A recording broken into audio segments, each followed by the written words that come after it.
বিসমিল্লাহির রহমানির রহিম।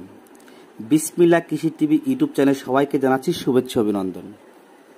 প্রবাসী এবং দেশে যে সমস্ত কৃষক কিষানী ভাই বোনেরা আছেন, সবজি চাষাবাদ করতেছেন, যে কোনো কৃষিকাজ করতেছেন, তাদের জন্য আজকে চমৎকার একটা ভিডিও নিয়ে আসলাম।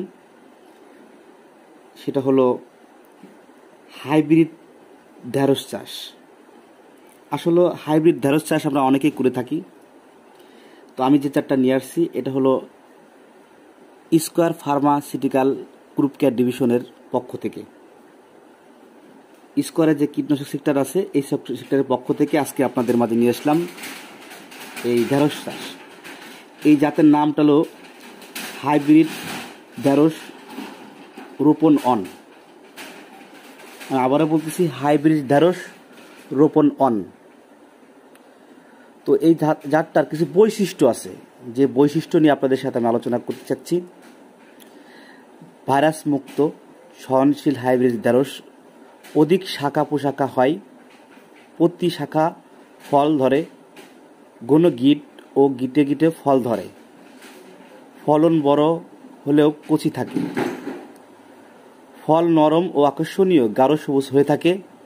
গাছ লাগানোর 42 থেকে 45 দিনের পরেই ফল সংগ্রহ করা সম্ভব। একাধিক প্রতি গাছ থেকে 40 থেকে 60 বার ফল সংগ্রহ করা যায়। আসলে আমরা আপনাদেরকে প্রতিনিয়তই এভাবে নতুন নতুন ভিডিও দিয়ে থাকি আর সঠিক তথ্য আপনাদের মাঝে তুলে ধরে থাকি।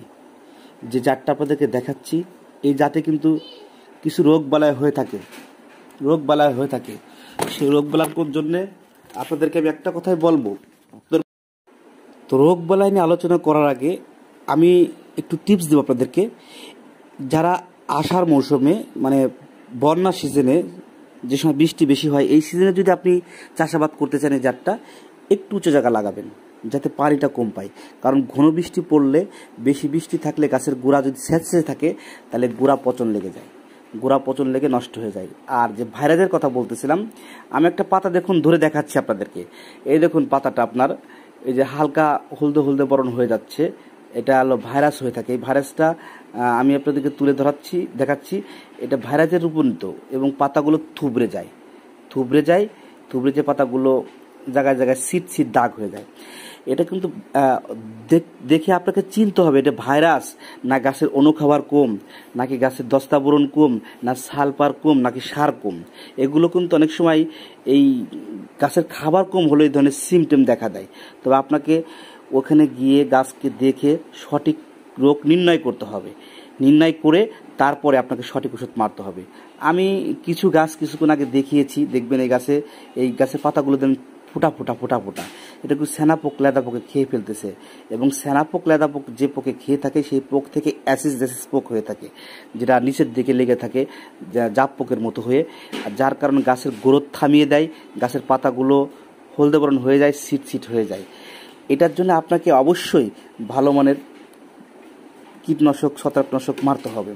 এর পাশাপাশি এই যে গাছটা দেখতে পাচ্ছেন, দেখুন কত সুন্দর গ্রোথ। যে জাতটা নিয়ে আমি আলোচনা করলাম, এটার বয়স বর্তমান টোটালে 22 দিন, মাত্র 22 দিন। অলরেডি কিন্তু ফল চলে আসছে। তো আমরা প্রতিনিয়তই কিন্তু আপনাদেরকে এই রোগ সম্পর্কে এবং জাত সম্পর্কে এবং কোন সময় আপনি কৃষিকাজ করবেন এই সম্পর্কে সকল ধরনের সঠিক তথ্য আপনাদেরকে ভিডিওর মাধ্যমে দিয়ে থাকি। তো একটা কথা আমি বলবো, এই গাছের যে রোগবালাইগুলো হয়ে থাকে, দেখবেন সাদামাছি এবং আলছিদ্রকারী পোকা, সেনাপোক, বিষেপোক। এবং অতিরিক্ত বৃষ্টি নামলে গাছের গোড়ায় শিকড় পচন ধরে যায় এবং পাতায় কাণ্ড পচন এসে যায় এবং পাতার থুবড়া ধরে যায়।